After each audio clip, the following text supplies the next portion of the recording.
एक घने जंगल में, जहां सूरज की किरणें सोने जैसी चमक रही थीं, बर्बरीक खड़ा था। उसकी आंखों में चमक थी, हाथ में दिव्य धनुष और 3 जादुई बाण, जो अलग-अलग शक्तियों के प्रतीक थे। नीला विनाश के लिए, लाल संरक्षण के लिए और हरा जीवन के लिए। वह जानता था कि महाभारत का युद्ध होने वाला है और उसे न्याय के लिए लड़ना था।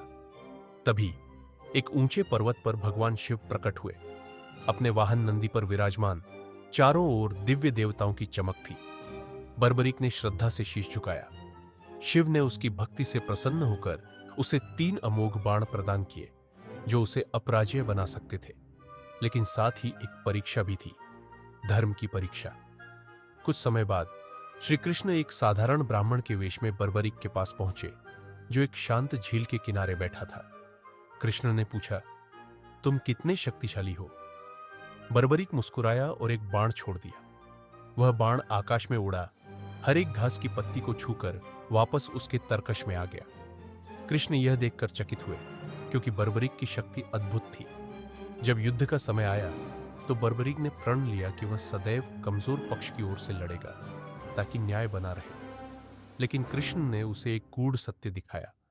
अगर वह कमजोर पक्ष की ओर से लड़ेगा, तो युद्ध कभी समाप्त नहीं होगा, क्योंकि उसकी शक्ति संतुलन को बार बार बदल देगी।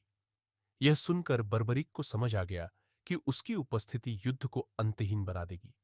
अब उसने एक बड़ा निर्णय लिया। उसने कृष्ण को अपनी बलि देने का संकल्प लिया। वह बोला, हे प्रभु, मैं अपना शीश अर्पित करता हूं, पर मेरी बस एक विनती है, मुझे इस महायुद्ध को देखने का अवसर मिले।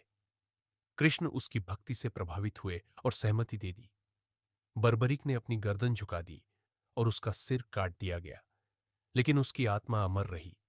उसका शीश एक ऊंची पहाड़ी पर रखा गया, जहां से उसने पूरा महाभारत युद्ध देखा। उसने देखा कि यह युद्ध सिर्फ हथियारों की लड़ाई नहीं थी, बल्कि धर्म और अधर्म का संघर्ष था। जब युद्ध समाप्त हुआ, कृष्ण उसके सिर के पास आए और आशीर्वाद देते हुए बोले, आज से तुम अमर हो जाओगे और तुम्हारी पूजा खाटू श्याम के रूप में की जाएगी। अचानक आकाश से फूलों की वर्षा होने लगी और बर्बरीक भक्ति, त्याग और निस्वार्थ प्रेम का प्रतीक बन गया।